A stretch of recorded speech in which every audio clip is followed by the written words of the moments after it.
एक शब्द बहुत ही मार्मिक है, अपने आप में एक जीवन है। उनमें से एक भी शब्द को हम अपना लें तो अपना पूरा जीवन ही बदल जाए, जिसमें दो तीन बात है। उच्च नैतिकता और साहसी। हमारे अंदर कमी कहाँ है, क्या पाखंड है, क्या अंधविश्वास है, उसको हम सभी लोग अच्छी तरह जानते हैं। लेकिन हम समाज का, अपने घर वालों का विरोध नहीं सह पाते, इसलिए हम चुपचाप बैठ जाते हैं और वहीं से पतन समाज का शुरू हो जाता है। मैं खासकर दो बिंदुओं पे बात करूंगा। एक तो मृत्यु बोझ, जो कि मृत्यु बोझ निवारण अधिनियम 1960 के तहत कानूनी अपराध है और बहुत बड़ी सामाजिक बुराई है। अब इसकी जहां जहां भी बात आती है, एक जोहार जागृति मंच भी इसके मामले में काम कर रहा है, तो उनके हमारे पास जब कोई शोक संदेश वायरल होता है तो उनको समझाइश के लिए कॉल करते हैं, तो लोग बताते हैं साहब थोड़ा सा कर रहे हैं बस, हमारे कुटुंब का या परिवार का, और वो भी इसलिए कर रहे हैं बूढ़े बड़ों का दबाव है। जब हम पढ़े लिखे होकर के कानूनी प्रक्रिया को नहीं समझते, सामाजिक बुराई को नहीं समझते और उसको थोड़ा सा करने का रूप दे करके कर लेते हैं, तो मैं आपको बता दूं कि गलत काम में थोड़ा और ज्यादा नहीं होता। चोरी 100 रुपए की भी उतनी रहे, 1 करोड़ की भी उतनी रहे। जब आपकी नजर में जो चीज गलत है, जो गलत है, जो चीज खाद्य पदार्थ नहीं है, उसमें थोड़ा ज्यादा नहीं होता।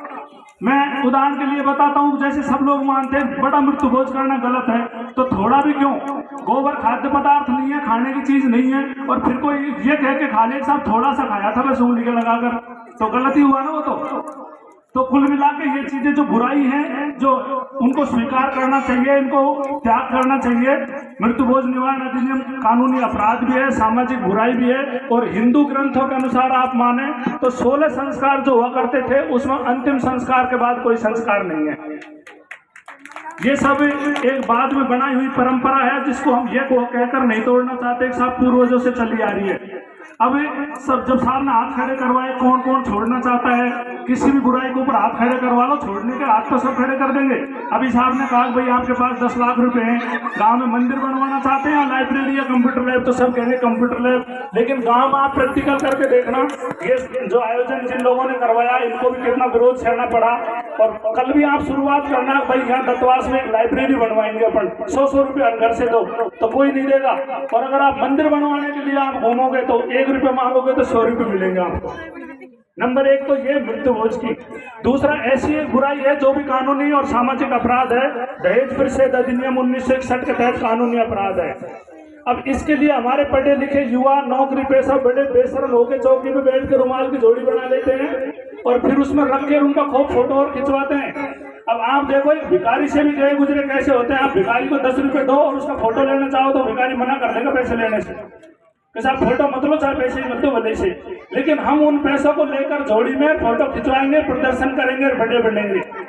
तो अभी हमारे महुआ में बहुत बड़ी पंचायत हुई थी, उसमें भी पंचों ने इसमें छूट दी थी, साहब दहेज पर्दे में लिया जा सकता है। तो इसके लिए मैं क्लियर कर दूं, जो चीज कानूनी अपराध है उसमें पर्दा नहीं है। ये इस तरह की बात होगी कि चोरी कोई करना चाहे तो रात को कर सकता है और सोने मकान में कर सकता है, क्योंकि दिन में नहीं करनी है।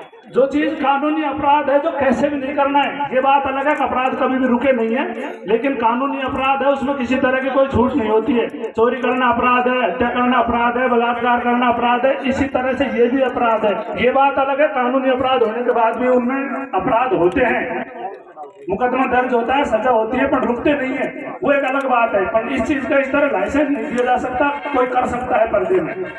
तो मैं समझता हूँ आप लोगों का यहाँ आना जब सार्थक है, अगर आप वास्तव में पाखंड मुक्त समाज चाहते हैं, सामाजिक कुरीतियों से छुटकारा पाना चाहते हैं, तो सबसे पहले ये 2 बड़ी बुराइयां हैं जो कानूनी अपराध भी है। यहाँ आए जो सभी लोग, एक तो इसको एकदम त्याग करके जाएं। जब आप एक साहसी और उच्च नैतिक मूल्यों वाले इंसान बन पाएंगे, बाकी आप कहें मेरे तो कहा माने ही कोई, तो यहाँ आपको कोई फायदा नहीं करते। एक मैंने कल नैनूराम जी से बात की कि आप जो कार्यक्रम करवा रहे हैं उसमें गायक कलाकार आ रहे हैं जो एक काल्पनिक कथाएं कहते हैं, जिनका हकीकत से दूर दूर तक कोई संबंध नहीं है। मैं आपको बता दूं जितने भी धर्म ग्रंथ हैं उसका कोई भी पात्र शारीरिक संबंधों से पैदा नहीं हुआ।